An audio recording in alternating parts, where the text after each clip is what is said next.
You know royalty. मैं इस पे ज़्यादा विश्लेषण नहीं करूँगा, आप हर मीटिंग में सुनते हैं, लेकिन रॉयल्टी आएगी कैसे वो मैथ समझे थोड़ा।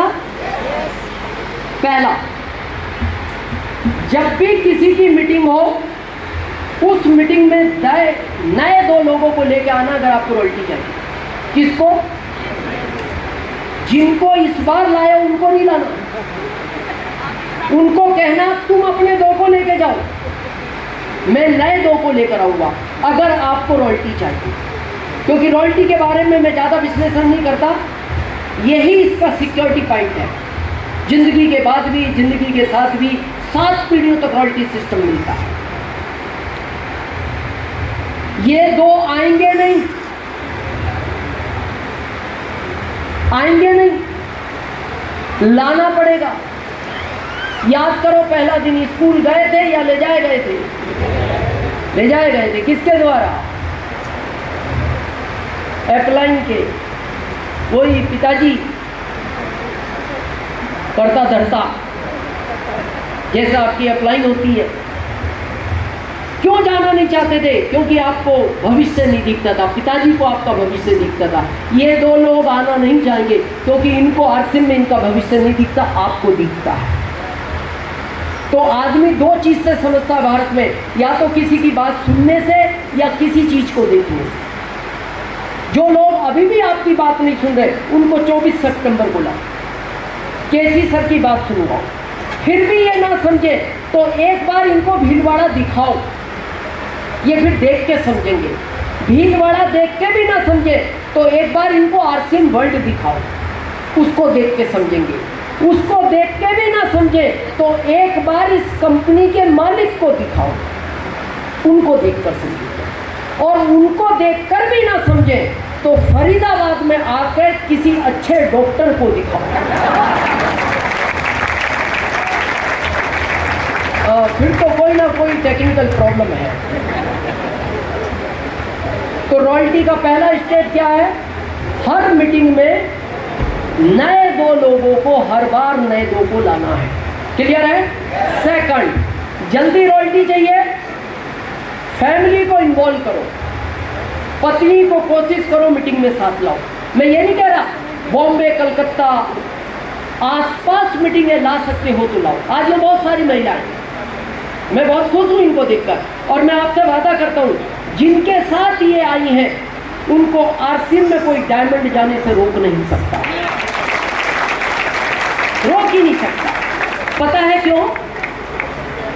बहुत लोग कहते हैं सर ये पुरुषों का बिजनेस है। ये पुरुषों का बिजनेस नहीं, ये महिलाओं का बिजनेस है। आरसीएम के पहले याद करो, जब आप जॉब करते थे या दुकान करते थे, घर से लिस्ट कौन बना के देता था इस सामान की? पत्नी। पत्नी ने लिख दिया रेड लेवल चाय, आपकी ताकत नहीं, आप बाघ बकरी ले आओ।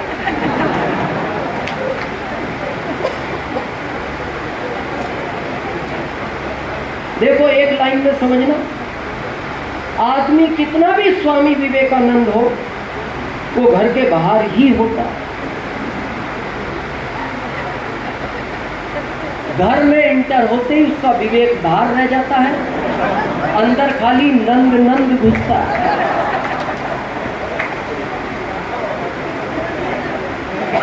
और घर जाके उसको पत्नी एक ही बात बोलती है, आप में अकल नहीं है। जगदीश जी क्या बोलती है? आप में अकल नहीं। ये बोलता कुछ नहीं क्योंकि विवेक तो बाहर ही रह गया। ये चुपचाप देखता रहता, फिर मन मन सोचता, अकल होती तेरे से शादी करता हूं।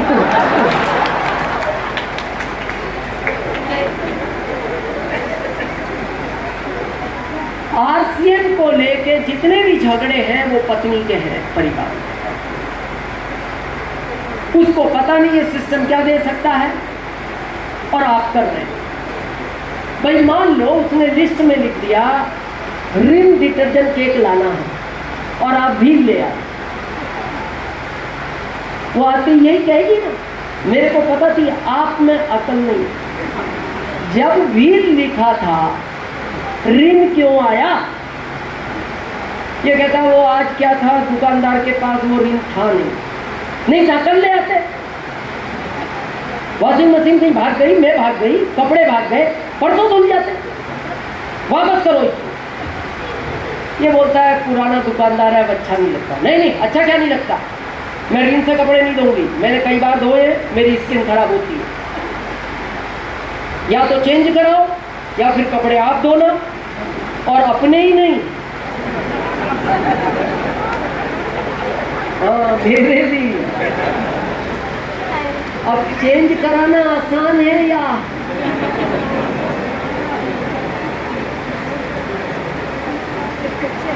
नरेश जी क्या आसान?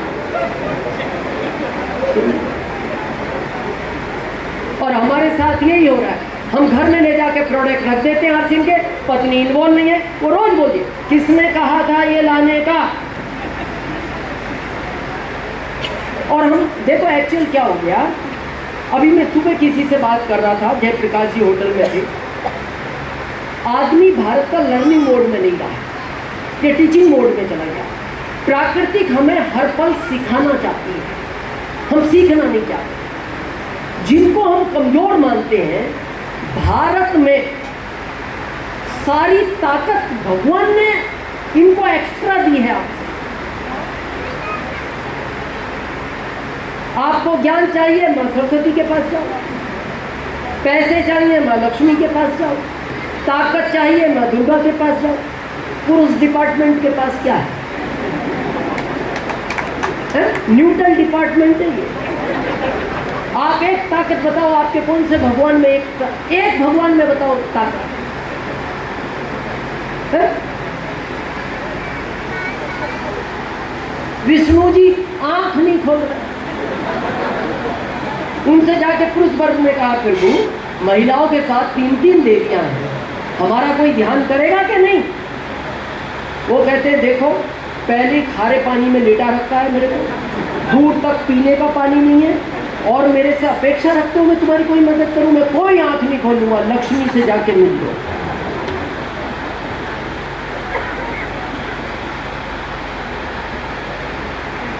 ऐसे कई व्रत हैं, ये महिलाएं तोड़ दें। एक करवा चौथ का व्रत होता है, जानते हो आपके? नहीं, उसी के चक्कर में बैठे हो। ये रखती हैं, ये अगर तोड़ दे, वहां नहीं, दीवार पे टंगे मिलो।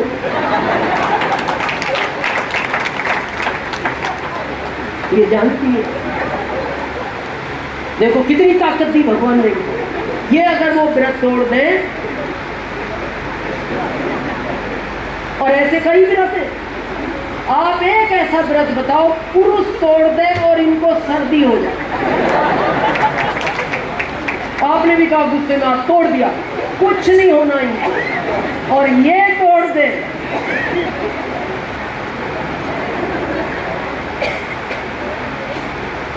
प्राकृतिक ने ऑटोमेटिक दिया। देखो सब्जियों पे जितने नाम दिए, महिलाओं के नाम दिए, हरी मिर्ची, शिमला मिर्ची, पत्ता गोभी, भिंडी, गिलकी, तुरई, आपके नाम पे है कद्दू।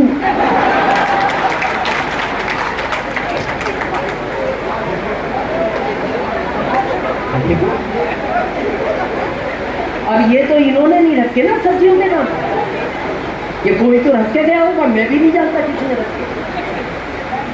और फिर हम कह रहे हैं सर आर्थिक, देखो मैं एक लाइन में सिंपल बात करते हैं,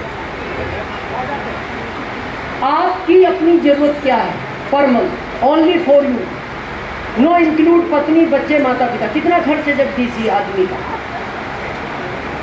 4-5 हजार कुछ दिन भी।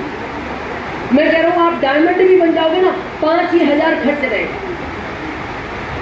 वही हेल्थ कार्ड की सब्जी, वही 4 चपाती, यही कोट पैंट, ये टाई और सूट। और आपको यकीन ना हो, आप सब पुरुषों को खड़ा करो, 7 में कलर नहीं निकलेगा, 6 में खत्म। सफेद, नीला, काला, पीला खत्म। इनको खड़ा करो, एक का एक से मैच नहीं मिलता।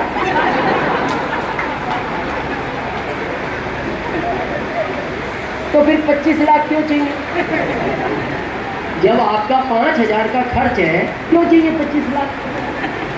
हाँ, आप आरसीएम में भाग रहे हो इनके लिए कि मेरी पत्नी के पास उस कॉलोनी का सबसे बड़ा बंगला हो, उस कॉलोनी की सबसे बड़ी कार हो, उस कॉलोनी के सबसे बड़े स्कूल में मेरे बच्चे पढ़े। आप दिन रात इनके लिए भागते हो। अब जब दिन रात भागते हो तो फील्ड में ज्यादातर सुस्ती की तरह लोग मना ही करते हैं, मना करके रूबी बन गए। तो इच्छा क्या होती है? जब मना करते हैं तो बाहर ना चाय की इच्छा ना खाने की इच्छा, क्योंकि मोरल डाउन हो गया। तो इच्छा क्या होती है? घर जाते ही पानी मिलेगा, चाय मिलेगी, खाना मिलेगा। अब जैसे आप घर में इंटर हुए और पत्नी आरसीएम में इन्वॉल्व नहीं है, क्या लगता है? चाय पानी? वो देखते ही एक बात आपको कहेगी, आ गए घूम फिर के, काम तो कुछ है नहीं, इस दुनिया के सबसे निठल्ले व्यक्ति हो तुम, सुबह आरसीएम के नाम पे निकलते हो, दिन भर घूम घाम के घर आ जाते हो, और मैं जानती हूं आपसे कोई जुड़ा तो होगा नहीं और आपसे कोई जुड़ भी नहीं सकता। ये बात मैं इसलिए कह रही हूं, आज तक मैं ही आपसे नहीं जुड़ी, लोग क्या जुड़ेंगे? अभी पानी की बात नहीं हुई, चाय दूर है, खाना दिख ही नहीं रहा। अब ये क्या करेगा बेचारा? ये क्या अपेक्षा लेकर आया था? जाती चाय पानी, फील्ड ने नाराज कर दिया, पत्नी ने तो और उल्टी बात सुन कर दी। और देखना, पत्नी को एक ताकत दी है भगवान ने, इसको अगर जिस दिन घर का काम नहीं करना हो, ये सिर पे एक रुमाल बांधती है और बोलती है मेरा सिर फटा जा रहा है। और इस दुनिया में कोई डॉक्टर आज तक नहीं बना जो वो ये चेक कर ले ये सर फट कहां से रहा है। देखो महिलाएं कितनी खुश है, ये पता है क्यों खुश है? ये याद कर रही है वो कपड़ा बांधा कितनी बार है और कितनी बार। अब जैसी इसकी बाइक की आवाज सुनी, नीचे आ गया, और ये अपोजिट है आरसीएम के, तुरंत बांध लिया कपड़ा। और जैसे ये घर में एंटर हुआ, ये शुरू,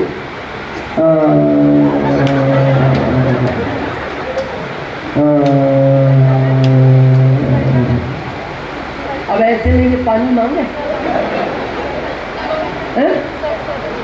तो थोड़ी देर देखेगा, हिम्मत करके पानी तो ले आया। दिन भर का थका आ रहा, चाय की इच्छा, तो फिर आवाज ओरिजिनल तो थी नहीं, तो धीरे धीरे कम हो गई।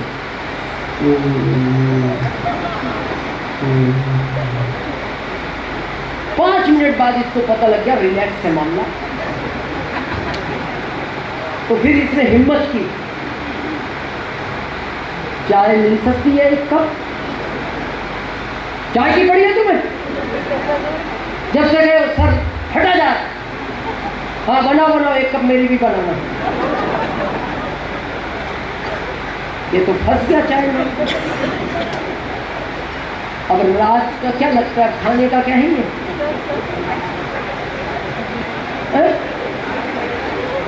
हाँ, पत्नी का वो 2 बच्चे और हैं पीछे, तो ये फिर क्या सोचता है? उसी दिन से मैंने एकादशी का व्रत चालू किया, और वो चालू हो गया तो हो गया। मैंने कहा अब रखो शुरू से। तो आपको क्या लगता है, पहले दिन से मेरी पत्नी मेरे साथ थी, बहुत विरोध में थी आपी की तरह, लेकिन मेरी अपलाइन ने मेरे से काम कहा, दिनेश जी बिजनेस को बड़ा करना है, पत्नी को मीटिंग में लेकर आए, और मैं ले जाना चालू किया। और आज ये बात कहने में मेरे को छोटापन महसूस नहीं होता, ना कोई संकोच है। दिनेश चौधरी आज जिस भी जगह खड़ा है, ये मेरी पत्नी की ही देन है। इन्वॉल्व कर। अब ये 27-28 का बड़ा प्रोग्राम है आपके दिल्ली में, 28 का विशेष कीसोल का। वो कीसोल की क्या जरूरत थी प्रियंका मैम को? सब कुछ साम्राज्य था। कंपनी संभाल नहीं थी, पर उनको लगा इनके लिए कुछ विशेष किया था। क्योंकि देखो, जीवन में पत्नी हमसे कहती नहीं, पर किसी को मांगना अच्छा नहीं लगता। जब वो चलते टाइम आपसे कहती है जी खर्चे के 700 रुपए दे के जाना, 4 दिन बाद आओगे, क्या करोगे 700 का? लो 500, लो 500। क्या लगता है आपको? उसको अच्छा लगता है पैसे मांगना बाबा? पत्नी तो छोड़ो, भिखारी आपसे पैसे मांगे, आप दूर से फेंक देना, वो रिटर्न फेंकता है। बोले भाई साहब देने हैं तो थोड़े से नियम से दो, भिखारी जरूर हूं पर सिद्धांत बदलू।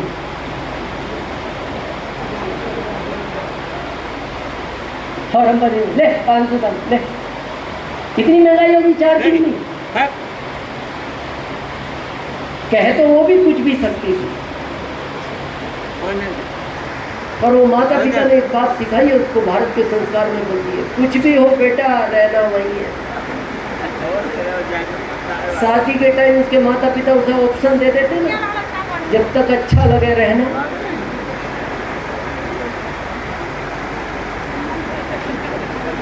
जब नहीं लगे आ जाए।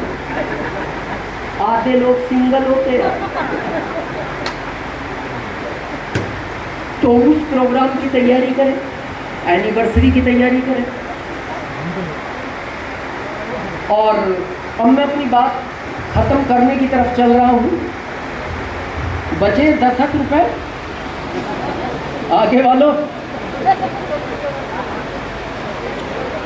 बचे हैं, चलो। इसके बाद आता है टेक्निकल, जहां अब तक इनकम कितनी थी पर मंथ, अब कितनी होगी अपग्रेड प्लान के बाद? लगभग 65,000, लगभग 15 एक्स्ट्रा, 15 जमा है। कहाँ? मुनीम जी के पास, जो साल पूरा होने पे आएंगे। लेकिन प्रश्न यहाँ पैसों का नहीं है। पैसे वाले तो इस फरीदाबाद में बहुत मिलेंगे, फैक्ट्रियां। जहाँ सुबह जयप्रकाश जी मेरे को चाय पिलाने ले गए, वो बस स्टैंड दिखा रहे, एयरपोर्ट जैसा बनाया, फैक्ट्रियां। पैसे वाले बहुत है। पैसे के साथ समय का बहुत इंपॉर्टेंस है। जीवन में अगर पैसे के साथ समय नहीं है, वो पैसा किसी भी काम का नहीं। थोड़ा समझे इसको। बहुत लोग क्या लगता है जो 1-1.5 लाख का जॉब कर रहे हैं, 1.5 लाख की सैलरी है, कभी ध्यान से समझना और पूछना पत्नी को, वो आपसे खुश भी है कि नहीं? जितना ये पैसा बढ़ेगा उतना आपका परिवार आपसे ना खुश होगा, क्योंकि पैसा बढ़ता है, ये खत्म होता है। आपके फरीदाबाद में कोई मेला लगता है आसपास? आज आपको समय की कीमत समझ में आएगी। एक 4 साल का बच्चा मेले में जाने की जिद करता है, क्या अच्छा लगता है उसको मेले में जाकर? खिलौने और झूले और खाना पीना और कपड़े वगैरह, आइसक्रीम, नहीं, कुछ अच्छा नहीं लगता उसको। ये आपकी सोच है। उस बच्चे को सिर्फ ये अच्छा लगता है आपकी उंगली उसके हाथ में है, यानी आपका समय उसके साथ है। उस भीड़ में 2 घंटे के लिए आपसे उंगली छूट जाए, 2 घंटे बाद वो बच्चा आपको मिले, उसका हाल देखना, रोता रोता पागल हो जाता है। लार बह रही है, नाक बह रही है, और वो कहता है पापा कहाँ चले गए आप? फिर कहाँ गए वो झूले, कहाँ गई वो आइसक्रीम, कहाँ गई वो मिठाइयाँ, कहाँ गए वो बलून? वो बच्चा एक ही बात बोलता है, पापा ये तब सब कुछ तब अच्छा है जब आपकी उंगली मेरे हाथ में है। आपकी एक फैक्ट्री है, पैसे आ रहे हैं, 2 खोल लो, पैसे बढ़ जाएंगे, समय 3 खोल लो, पैसे समय, आप कांस्टेबल हो, पैसे कम है समय ज्यादा है, आप दरोगा बन जाओ, पैसे बढ़ेंगे समय।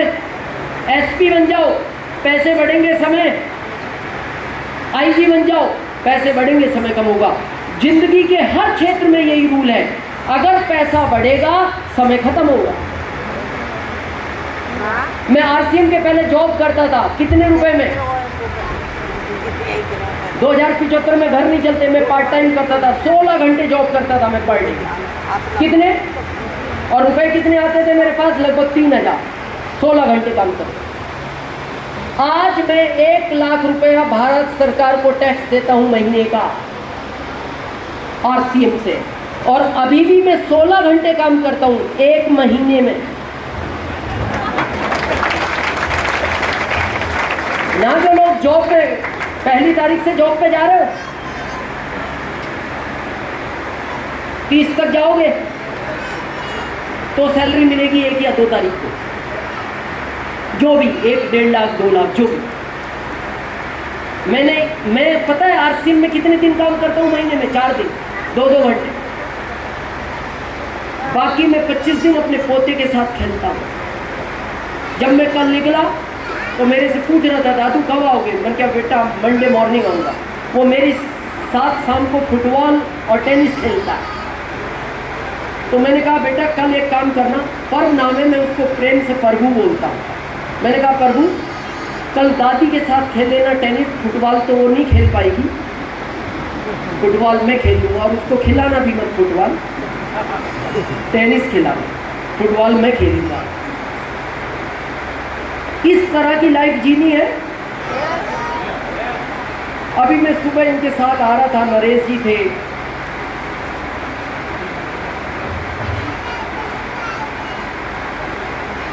ये हमारे सारे एमराल्ड, सीनियर एमराल्ड रूबी।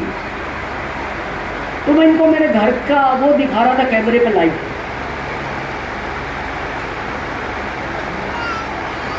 मैं जब जॉब में था तो मैं 10 बाई 6 के रूम में रहता था किराए पे। अभी मैं उदयपुर शिफ्ट हो गया 1.5 साल पहले। मैं उदयपुर के अंदर अभी 5वां घर बना रहा हूँ। मैं नहीं, मतलब पत्नी बना रही है, वही देखती है। 32,500 स्क्वायर फीट में, जिसमें लगभग अभी 7,000 स्क्वायर फीट तो बन चुका है। अभी लगभग वो 13,000 स्क्वायर फीट और बनेगा। अभी तो रहने का बन रहा है ये। बाकी में ऑर्गेनिक खेती, स्विमिंग पूल, एक मंदिर, गिर गाय, सारी फल सब्जियां उसी के अंदर होंगी, बाहर का कुछ नहीं खाना। क्योंकि आरसीएम जब इतना दे रहा, मैंने पत्नी को पूछा ये सब क्यों कर रही हो? बोले जब इतना पैसा आ रहा है तो उम्र तो 100 साल होनी चाहिए क्या? नहीं, पैसा ज़्यादा है तो उम्र हमेशा लंबी होनी चाहिए, और आरसीएम दोनों देने की ताकत रखता है, उम्र भी और पैसा भी। मेरे को दुख पता है कब होता है? जब एक आदमी 1.5 लाख के जॉब में या 2 लाख के सीना चौड़ा करके घूम रहा है मार्केट में, इंजीनियर हो, प्रोफेसर हो। आपने अपना जीवन चेक किया है? जितना बड़ा जॉब है आप परिवार को टाइम नहीं दे पाए। पत्नी बार बार बोलती है मार्केट चल रहा है, मार्केट चल रहा है, और आपका क्या उत्तर है? कल चलेंगे, कल चलेंगे। 1 महीना हो गया तो फिर पत्नी को भी गुस्सा आ जाता है। देखो जी, चलना हो तो चलो, 2 दिन बाद करवा चौथ है, वैसे टाइम नहीं दे पा रहे, कम से कम उसको तो टाइम दो। फिर ये थोड़ा सा अटेंशन, नहीं नहीं नहीं नहीं, परसों चलेंगे, पक्का पक्का। घर से निकला, मैं तैयार रहूंगी 5 बजे, चलना ही है, हाँ तैयार रहना, मैं आ जाऊंगा। 5 बजे जैसे ही ये ऑफिस से निकला, बॉस ने पूछा कहाँ जा रहे हो? सर जाना जरूरी है। फाइल कंप्लीट है? सर कंप्लीट है, 1% बाकी है, सुबह कर दूंगा, 99 कर। नहीं नहीं, तुम क्या समझते हो, मेरे ऊपर से प्रेशर है, मेरे को फाइल अभी चाहिए। सर आप समझ नहीं रहे, मेरी सिचुएशन खराब है। अब वो बॉस कह रहा है तू मेरी नहीं समझ रहा, मेरी भी ऊपर से खराब है। सर जाना जरूरी है, फाइल कंप्लीट करो। सर जाना जरूरी है, परमानेंट जाओ। क्या करेगा? रुकेगा? क्यों? याद आ गया, पीछे 5 रुका, करने लगा फाइल कंप्लीट। 5:15 बजे पत्नी का फोन आया, कहां तक पहुंच गए? सॉरी, नहीं आ पाए। क्यों नहीं आ पाए? बॉस ने रोक लिया। पता वो पत्नी मन मन क्या बोलती है? आपसे तो नहीं कहती, वो मन मन कहती है, मैंने शादी आपसे की थी।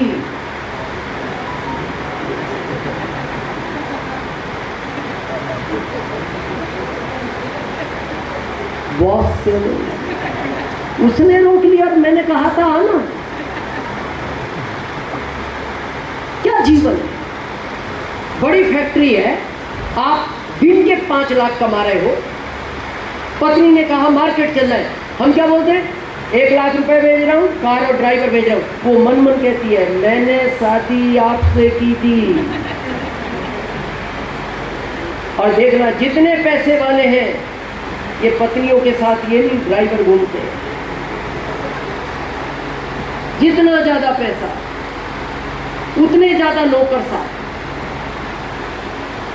क्या जीवन? और हम कह रहे क्या जरूरत है आरसी की? यहाँ जॉब में है।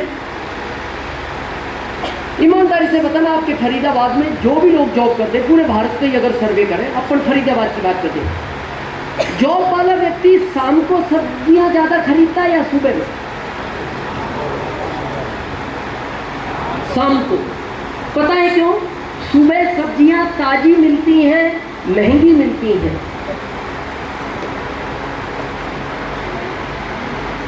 शाम को सस्ती और बासी, और ये शाम को खरीदता है और खुश हो रहा है। कौन सी खरीद के? बासी। यहाँ किसान बैठे, इनको पूछना है भैंस का बासी चारा डालना, वो सूंघ के छोड़ देगी, भूखी रह जाएगी, नहीं खाएगी, क्योंकि बासी चारा है। और उसने क्यों छोड़ दिया? वो भैंस है।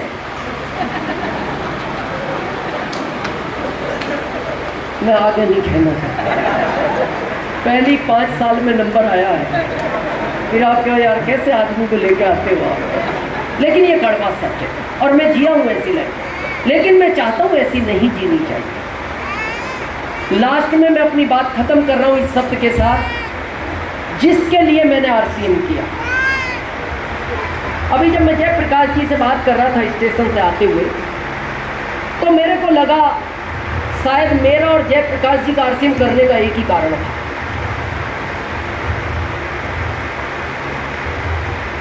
आप यूं बस 2 मिनट में हम बात खत्म कर रहे हैं, फिर हम वंडर वर्ल्ड चलेंगे। बड़े ध्यान से समझना इस कहानी को। यूं आप, पत्नी, 2 बच्चे, बूढ़े माँ बाप, यही वो 5 पेट जिनके लिए आप यूपी छोड़कर फरीदाबाद आए हो, जिनके लिए बिहार छोड़कर फरीदाबाद आए हो, जिनके लिए झारखंड छोड़कर आप फरीदाबाद आए। आपका तो वहां भी पल सकता था। समस्या इन 5 की थी, और इसी के लिए ये आदमी दिन रात भागता है पागलों की तरह, पागलों की तरह। और देखना, जीवन में जब भी घटनाएं घटेंगी वो इसके साथ घटती है, इनके साथ नहीं घटती। जिनके लिए ये भाग रहा था, घटना भी इसी के साथ घटेगी। आपने हमेशा एक बात सुनी होगी, एक ट्रेन जा रही थी, सामने से मालगाड़ी आ रही थी, दोनों टकराई, इस ट्रेन में 100 लोग मर गए। यही सुना है? या कभी ऐसा सुना, एक ट्रेन पटरी से जा रही थी, पटरी से उतरी, गांव में घुसी, उस घर में 5 लोग सो रहे थे, 5 को कुचल गई। इसका मतलब जो घर के अंदर है ये सुरक्षित है, और जिसकी वजह से ये सुरक्षित है, ये सुरक्षित नहीं है,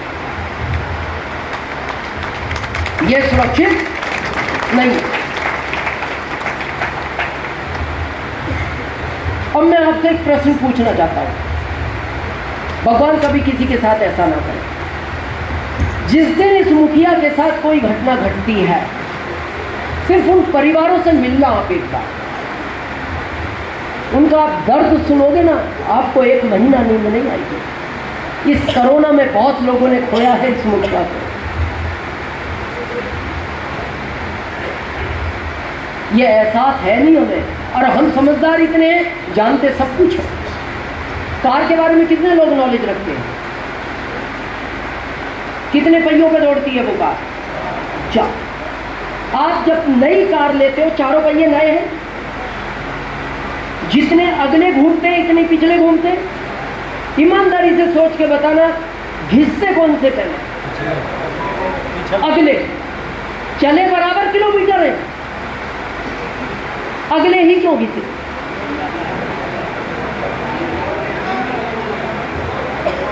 अगलों पर वजन ज्यादा है, यानी जिम्मेदारियां ज्यादा है। अगले ही पहले गड्ढा कूदते हैं, अगले ही पहले ब्रेकर कूदते हैं, अगले ही उस कार को खींच रहे, पिछले तो फिर ही चलते हैं। और ब्रेक भी पहले अगलों का ही लगता है।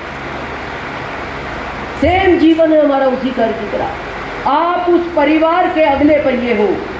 परिवार की जिम्मेदारी आप पर, रिश्तेदारी की जिम्मेदारी आप पर, इनको पालने की जिम्मेदारी आप पर, बच्चों को पढ़ाने की जिम्मेदारी आप पर, माता पिता का मेडिकल कराने की जिम्मेदारी आप पर। और इसी के चलते ये पहिया पहले घिसता है। और हम कितने समझदार लोग हैं, जब कार के अगले पहिए घिसते हैं तो हम उनको पीछे डालते हैं, अगले नए डलवा लेते हैं। क्यों? चारों नहीं बदलवाए आपने, अगले नए और जो थोड़े घिस गए वो।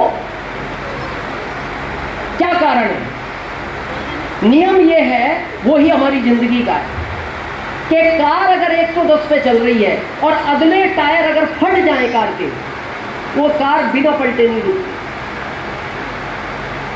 और आपको सर्वे करना हो, यूट्यूब पे सर्च करना, बॉम्बे से नागपुर का एक एक्सप्रेस हाईवे बना है। 1 साल के अंदर 500 से ज्यादा एक्सीडेंट हुए उस रोड पर। कितने? 500 से ज्यादा कारें पलटी। और अभी वहां गवर्नमेंट पता है क्या रूल ले आई? वो सीमेंट की रोड है, उस पर कोई टर्न नहीं है, कोई होटल नहीं है। बस जब वो ड्राइवर उस पर एक्सीलेटर पे पैर रखता है, वो 130, 40, 150 कब हो जाती है पता नहीं लगता।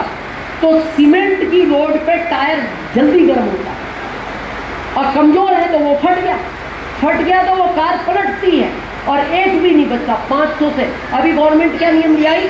जैसे ही आप उस एक्सप्रेस हाईवे पे घुसोगे, अब गवर्नमेंट के लोग बैठे, पहले वो टायर चेक करते कि टायर में ताकत है कि नहीं। उसके बाद वो नाइट्रोजन हवा भरते हैं, वो पहली आपकी निकालते हैं, क्योंकि नाइट्रोजन हवा टायर को ठंडा रखती है। 500 एक्सीडेंट 1 साल में। किसी कार में 2 मरे, किसी में 4 मरे, किसी में 6 मरे, किसी में पूरा परिवार तबाह हो गया। अभी 3 महीने पहले की घटना है, औरंगाबाद के एक परिवार के 7 लोग, 7 सीटर कार थी मारुति की, एक भी नहीं बचा, सिंगल भी। तो मैं आपसे पूछना चाहता हूं, जिस जॉब पर आप सीना चौड़ा करके घूम रहे हो या जिस फैक्ट्री पर सीना चौड़ा करके घूम रहे हो, आपके इस टायर फटने के बाद इस कार की क्या सुरक्षा है? मेरे को आरसीएम पता है पहले दिन क्यों समझ में आ गया, और मैं चाहता हूं भगवान ये ऐसी घटना कभी किसी के साथ ना करे। मैं 7 महीने में रॉयल्टी बना, 15वें महीने टेक्निकल बना और 5वें साल में स्टार रूबी बन गया, जब कंपनी के पास मात्र 20 प्रोडक्ट थे। बहुत तेज स्प्रिट रही मेरी। मैं बताऊं क्यों? मेरी उम्र बहुत कम थी, मेरे फादर को कैंसर हो गया और उस समय कैंसर से डर लगता था। 4 भाई, पिता अकेले काम करने वाले। पहली राजनीति में इंटरेस्टेड थे तो घर का काम ज्यादा करते नहीं थे, लेकिन फिर भी परिवार को तो चला ही रहे थे। उनको गले का कैंसर हो गया, आवाज चली गई। तो हम उनको मुरादाबाद से दिल्ली ला रहे थे एम्बुलेंस में। तो सामने की सीट पर वो लेटे थे, ऑक्सीजन लगी थी। उनके सिर की तरफ मेरी माँ बैठी थी दूसरी बेंच पर, फिर मैं बैठा था और फिर तीसरे नंबर पे मेरे मामा जी। लगभग वो 2-2.5 घंटे का रन था। जैसी मेरी निगाह मेरे पिताजी की तरफ जाती थी, उनको ये पता लग चुका था मैं बचूंगा नहीं। मेरी माँ को भी पता लग चुका था ये बचेंगे नहीं, ये सबको पता लग चुका था। लगभग 10-15 मिनट में वो अपने हाथ से मेरे घुटने पे हाथ मारती।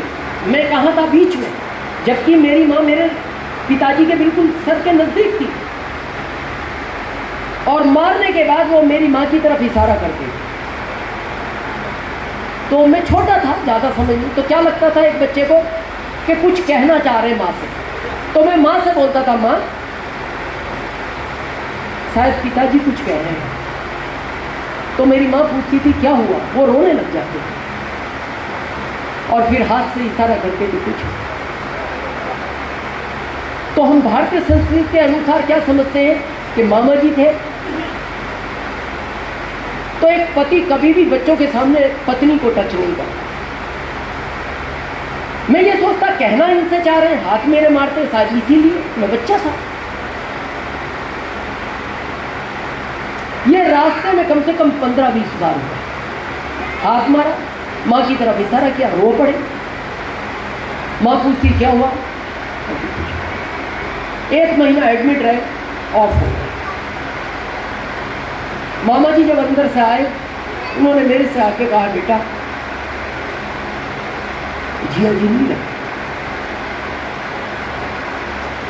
सोचो जिन बच्चों को अभी समझ नहीं है, उनके ऊपर से तो एक पहाड़ टूट गया, एक बहुत बड़ा साया खत्म हो गया। जब ये बात उन्होंने मेरी माँ से जाकर कही, आप बिलीव नहीं करोगे, मेरी माँ 2 मिनट ऐसे देखती रही और देखते देखते उसकी आंखें बंद हुई, वो बेहोश हो गई, जिसको आज हम कोमा बोलते हैं।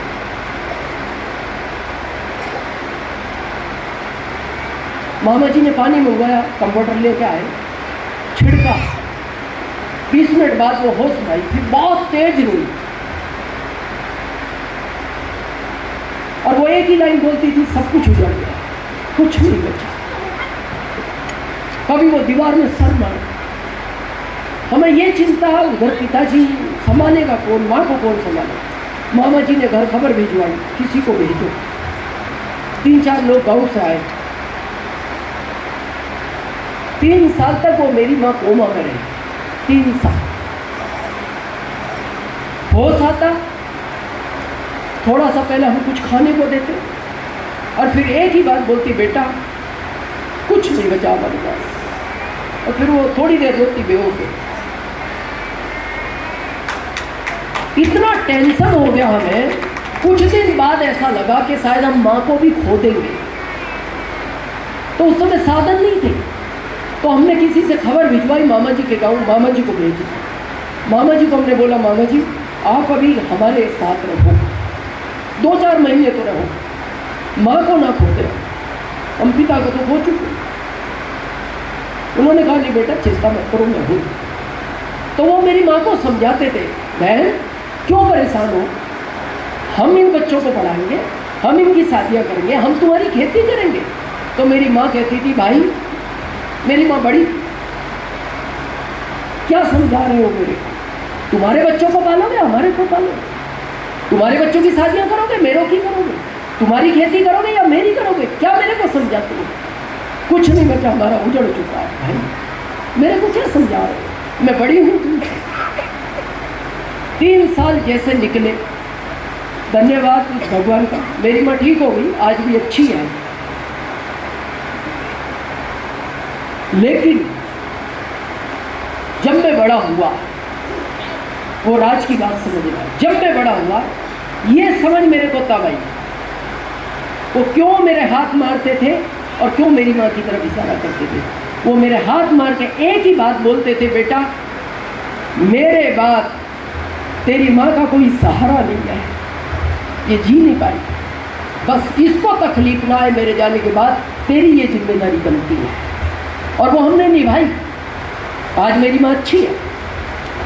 मैंने बिजनेस स्पीड से इसलिए किया, मैं ये ही चाहता था कि मेरी पिता के बाद जो स्थिति मेरी माँ की हुई, मेरे जाने के बाद वो स्थिति मेरी कभी पत्नी की नहीं होनी चाहिए। बस मैं अपनी बात खत्म कर रहा हूँ। घर जाना, आराम से बैठना एकांत रूम में और अपने दिल से पूछना कि मेरे बाद इस परिवार को इस सिस्टम की ज़रूरत है। दिल कहे हाँ तो आप इसको करना, कभी छोड़ना मत। और आपका दिल कहे मेरे बाद इस परिवार को इस सिस्टम की ज़रूरत नहीं है, आप इसको नहीं करना। आपने हम सबको सुना, इसके लिए हम आपके बहुत बहुत आभारी हैं। थैंक यू, धन्यवाद।